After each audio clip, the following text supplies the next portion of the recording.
Hey everybody, and welcome back to my YouTube channel, and welcome back to another F1 update. So today let's talk about the 2023 Saudi Arabian Grand Prix, which was held this Sunday. And oh boy, was it an exciting one. We have had so much fight in the start of this World Championship of Formula 1. And first, let's just talk about Max Verstappen, who was starting behind the grid. He was starting behind P15, and for him it was obviously very difficult to make a comeback, but he did. He finished second with his teammate Sergio Perez finishing first. And what a race have Red Bull had this weekend. They're obviously in their top form. They were in the last race as well, and this is a 1-2 finish for Red Bull. I'm sure they would have enjoyed this one as well a lot.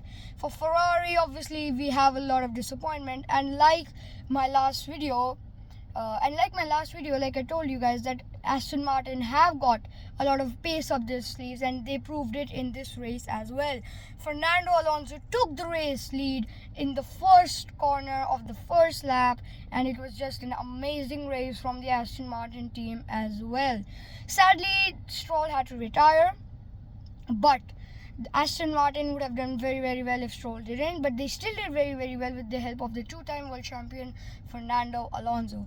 The race was obviously very good, and obviously, as we all know, the races are just becoming better and better each year, and so is with the race. Obviously, there are many parts which make the race good. First is that how is the track? Is it a good track? Is it a tight track? Is it a open or wide track? And then the second thing is how are the races won over there? Because obviously here in Saudi Arabia last year and the year before that, the races were very fulfilling to watch, and this year was no different, like I said. Now let's move on to the point where we talk about the other teams. So Haas, they are doing their good job. They are trying to improve. Like last year, they had a very good year. They had in Bahrain, they finished 5th, which was a very good finish for them. But they have just got to keep it up. And Alpine, they have also been having a good race with Pierre Gasly. Obviously not the best, but they can do better, and all teams can do better. You just have to put in the extra effort and not give up. Mercedes have been on a back foot this year as well, but now George Russell coming in the top 5 this race, we can make a prediction that Mercedes can improve themselves. They just need to be in contact with the drivers. They need to be in sync with the things happening in the team. They just need to have a better experience, and they just need to learn from their mistakes. That's what they need to basically do. And then the second thing is over here that Mercedes, they are pretty dominant. They were pretty dominant, and they know how to be a championship winning team. So they just got to keep it up, and I'm sure they can make it at the top spot because they have that pedigree. Because as we all know that they had 7 world championships in a row, including the constructors, which is a very big deal. Even Michael Schumacher didn't have it with Ferrari, and so did Red Bull with Sebastian Vettel. That was only 4 world championships.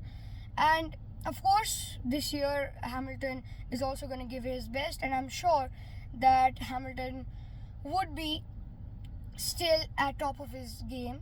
And he can be, because he is a multiple world champion. He's the best driver in the whole world, probably. So this is basically the catch up what we can do on the other teams. And now let's talk about the next race. So next race, honestly speaking, we can have a good race between Red Bull and Ferrari, but I think Ferrari are on a back foot than last year, because last year they made so many mistakes. And now with their new team principal Fred Vasseur, who has just come from Alfa Romeo to Ferrari, he got promoted to Ferrari. He has to do a lot of commitments. He has to be responsible for the team's performance. He has to be responsible for the team's wins, for the team's losses. So he is the new guy in charge instead of Mattia Binotto.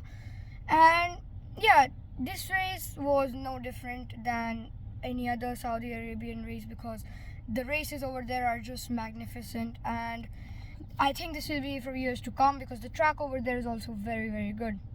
So thank you guys for watching, and I'll see you guys in the next video in the next F1 update.